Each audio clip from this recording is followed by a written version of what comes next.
Unfortunately, I think this is one of the challenging pieces of advice. So one, always remember that distorted is in the eye of the beholder. It can be even more distorted next year.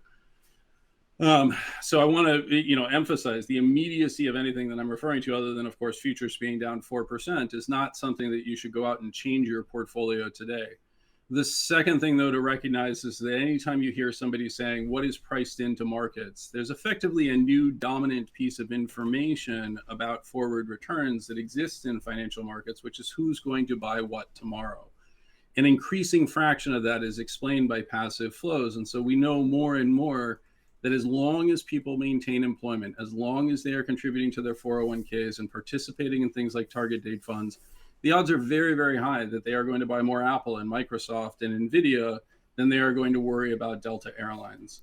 The last thing I would just emphasize for people is those same programs, those same target date funds or balanced funds, et cetera, will not consider the relative merits of equities relative to bonds or other forms of fixed income. Credit comes to mind as an attractiveness measure. You may have an active financial manager, a registered investment advisor that does take that approach, but the vast majority of model portfolios and systematically rebalanced portfolios like target date funds don't even have an entry point for you to say what is the relative coupon of bonds relative to equities. And this is one of the reasons why going into the interest rate hikes in 2020 and 2020 or 2021 and 2022, a lot of people made the argument that value was going to outperform, that suddenly momentum was going to give way, that the large cap, high multiple companies were going to fall relative to the cheap companies.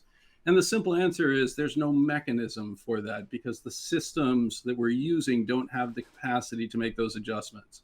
There's nobody at Vanguard who suddenly says, hey, interest rates are higher, therefore you should buy more bonds.